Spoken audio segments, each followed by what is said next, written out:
Sejam sempre bem-vindos, senhoras e senhores da terceira série do Paraná. É sempre uma honra, uma alegria recebê-los aqui nesta aula. Eu sou o professor Antônio, professor de língua portuguesa de vocês já me conhecem. Hoje estamos eu e a professora Jéssica dirigindo esta barca que vai falar e navegar sobre as águas da resenha. Então a gente vai realizar essa aula através de 3 movimentos.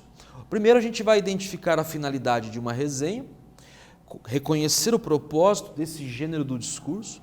Num segundo momento, vamos reconhecer o efeito de sentido decorrente da escolha de uma determinada palavra ou expressão.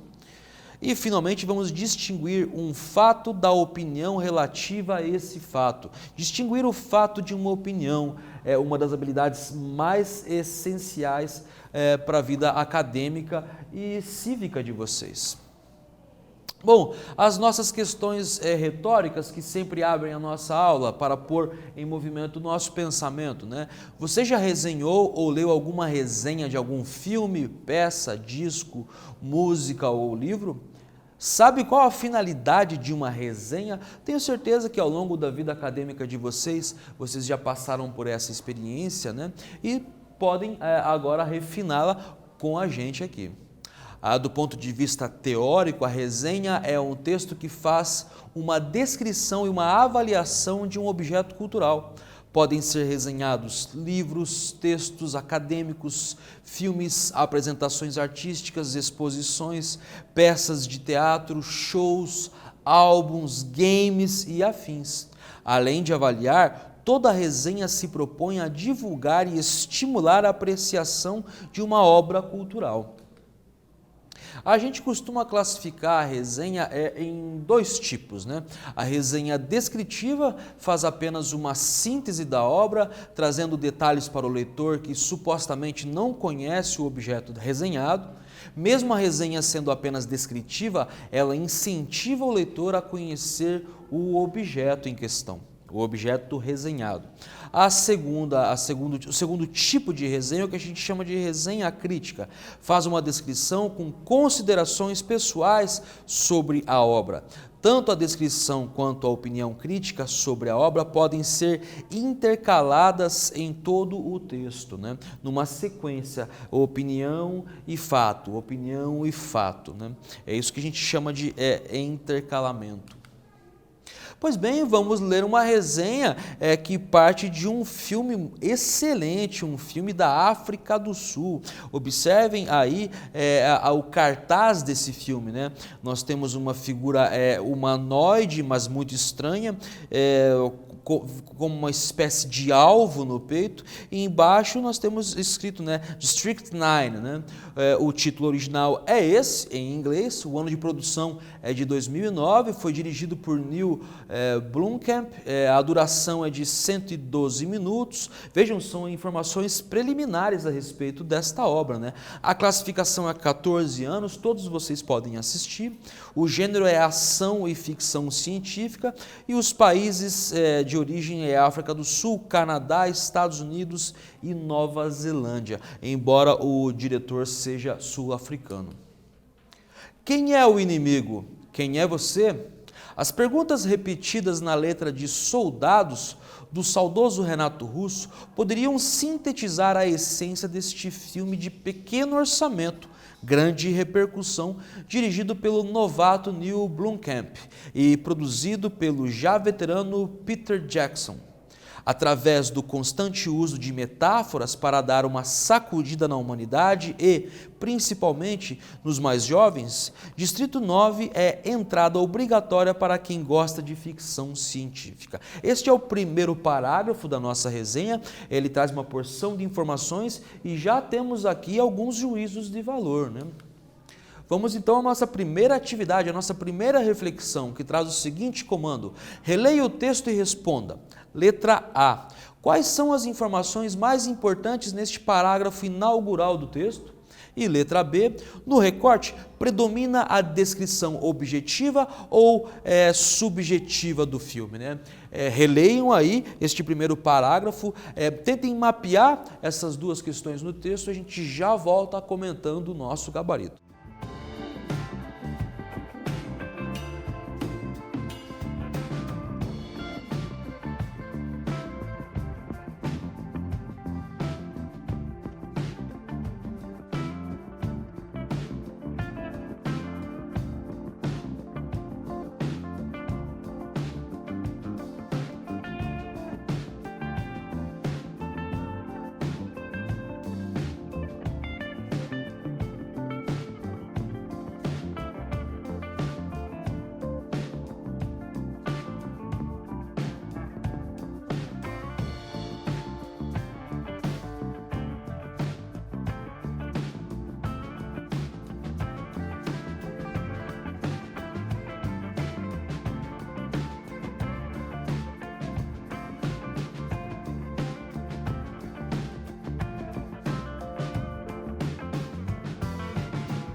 Vamos juntos, minha gente, retomando o enunciado para responder com clareza e objetividade às questões. Letra A.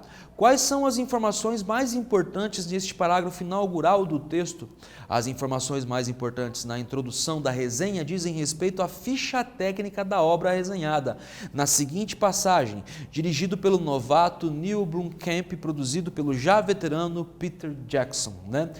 Nós estamos aí falando inclusive da autoria da obra, do filme em questão. E na letra B, no recorte, predomina a descrição objetiva ou subjetiva do filme. Nesta passagem já é possível reconhecer um juízo de valor acerca da obra. Reconhecemos nela a mistura da objetividade e da subjetividade crítica. Até agora tem sido um texto bastante equilibrado, uma resenha bem escrita. Vamos continuar para ver se essa hipótese se confirma. A história é simples. Atentem à pontuação incomum. Alienígenas vivem em nosso planeta há 20 anos num regime de confinamento próximo de uma grande metrópole e são objeto de profundo preconceito. Diante da situação, os humanos que detêm o poder resolvem promover uma ação de despejo em massa para uma região mais distante. Contudo, um acidente durante a operação provoca uma reviravolta, transformando o algoz em vítima do próprio sistema. A espinha dorsal do filme é costurada com uma narrativa em tom de documentário com imagens de uma reportagem, estilo câmera nas mãos e diversos depoimentos de personalidades sobre a presença de alienígenas no planeta Terra.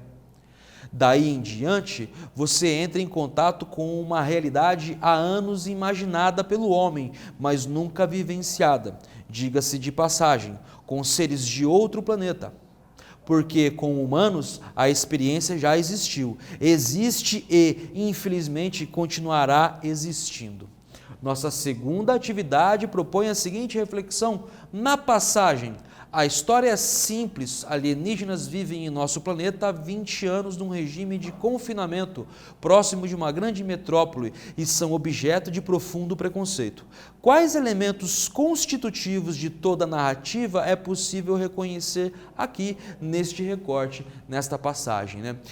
Atentem ao enunciado, respondam e eu já volto comentando com vocês umas das nossas hipóteses interpretativas ou hipóteses de leitura.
Venham comigo, minha gente. A história é simples. Alienígenas vivem em nosso planeta há 20 anos num regime de confinamento próximo de uma grande metrópole e são objeto de profundo preconceito, né? Quais elementos constitutivos de toda a narrativa é possível reconhecer nesta passagem, né?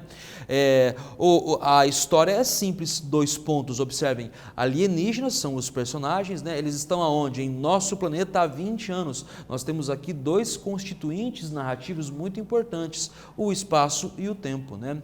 Eles estão próximo de uma grande metrópole, novamente o espaço aqui, tudo isso compõe o que a gente chama de enredo ou história em destaque aí no nosso recorte, né? Quais elementos são esses, né? O enredo, as personagens, ou os personagens, o lugar e o tempo da narrativa. Observe que a resenha não é uma narrativa, mas fala sobre uma narrativa, né? Ela tenta levantar esses elementos constituintes da narrativa, que neste caso é o filme, chamado Distrito 9. A atividade 3 propõe a seguinte reflexão e se realiza com o seguinte comando: releia o recorte e responda. Contudo, um acidente durante a operação provoca uma reviravolta, transformando o algoz em vítima do próprio sistema. Qual é o efeito de sentido da palavra algoz aqui empregado, né? Atentem com bastante carinho ao uso dessa expressão, né? E como ela se realiza, em que contexto ela se realiza. Respondam aí, eu já volto com vocês comentando o nosso gabarito.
Vamos juntos, minha gente, sempre relendo o enunciado para que a gente possa responder com clareza o comando, né? Contudo, um acidente durante a operação provoca uma reviravolta, transformando o algoz em vítima do próprio sistema. Qual é o efeito de sentido da palavra algoz aqui empregada e em destaque, né? Algoz em vítima. Algoz e vítima formam um par semântico, são palavras pareadas semanticamente, ou seja, pelo sentido. Algoz é o antônimo de vítima. Ainda que não reconheçamos esta palavra, é possível inferir o seu significado pela oposição que essa estabelece com aquela. Algoz é o carrasco, o vilão, o executor cruel de uma pena. No filme, a reversibilidade desta condição. O algoz se transforma em vítima injustiçada do sistema e pelo sistema para o qual trabalhava. Vamos então continuar a nossa leitura da resenha. Os seres espaciais, chamados pejorativamente de camarões, se alimentam de lixo e sofrem todo tipo de discriminação. Reconhece de algum lugar? De maneira criativa e inserida no contexto da história, o filme revela pedaços do nosso passado e presente. O nazismo não está somente nas cabeças tatuadas dos aliens, nem nos eternos conflitos étnicos e intervenções militares que amontoaram pessoas em favelas e guetos gigantescos, travestidos de acampamentos humanitários. Este é o grande barato do filme. Fazer uso de vários elementos importantes para compor uma trama decente. A denúncia da dificuldade humana em relação aos seus pares é uma constante e percebe-se facilmente na existência, por exemplo, de uma entidade de paz, atentem à pontuação novamente, batizada de Multinações Unidas, MNU, na truculência e insanidade dos agentes de controle incumbidos de manter a ordem, no hábito de apelidar o objeto de desprezo, a obsessão por armas, os crimes como tráfico e prostituição relacionados a minorias sociais, além de outros. A grande sacada foi trazer todas estas questões com criatividade. As pichações como pinturas rupestres que indicam gangues dos camarões alienígenas mostram isso. Quem tem um olhar e ouvidos mais atentos pode reconhecer dois clássicos da ficção, com a nave-mãe de contatos imediatos de terceiro grau e o processo de mutação de A Mosca. Ou ainda um colete-jaqueta de cor vermelha usado pelo alien Christopher, remetendo ao vestuário do ídolo pop Michael Jackson. Mas é na história e na maneira como foi contada, com um jeitão de documentário, visual de ficção, conteúdo dramático, ritmo de aventura e uma pintada de trash, que está o grande trunfo desta obra. Os fãs de Transformers que me perdoem, isto é ficção de verdade, por mais paradoxal que a frase no sentido literal possa parecer. E mesmo com tanta coisa ruim para mostrar, existe ainda espaço para falar da solidariedade como um remédio para a raça humana. E escancara uma porta para uma sequência imaginária ou real, mas isto só o tempo e o futuro dirão. Por Roberto Cunha, ele que assina esta resenha, e nós temos aqui a imagem chocante sobre o Joanesburgo, a capital da África do Sul, esta nave, né? É este veículo que transporta estes alienígenas.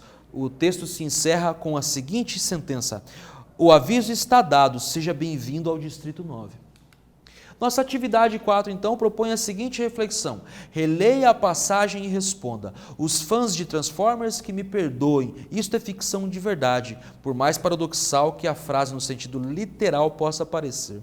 Que efeito de sentido é possível reconhecer neste paradoxo apontado no texto, nesta oposição radical, nessa antítese radical que a gente chama de paradoxo? Qual é o efeito disso? Respondam aí, eu já volto comentando com vocês.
Vamos juntos, minha gente. A atividade 4 propunha, então, essa seguinte reflexão de reconhecimento. Que efeito de sentido é possível reconhecer neste paradoxo apontado ao longo do texto, né? Os fãs de Transformers que me perdoem. Isto é ficção de verdade, por mais paradoxal que a frase no sentido literal possa parecer. A ironia, como se sabe, a ficção é imaginária, pertence ao mundo da imaginação, o mundo imaginativo. A ficção não se pretende verdadeira. Em sentido literal, denotativo, a frase não faz sentido, só faz sentido em sentido conotativo, em sentido metafórico. Ficção jamais pode ser verdade. Na frase, essas duas palavras estão justapostas. Pois bem, o que aprendemos, minha gente? Lemos uma resenha sobre o filme Distrito 9 e identificamos sua finalidade. Reconhecemos que uma resenha traz também elementos descritivos e narrativos. E reconhecemos o paradoxo e a ironia, jogos de palavras que podem estar presentes nas resenhas e sempre estão. Assistam esse filme, a minha indicação sincera para vocês. E de fato, o Distrito 9 faz referência ao Distrito 6, que realmente existiu na África do Sul algumas décadas atrás. Um abraço carinhoso em cada um de vocês, a gente se vê em breve.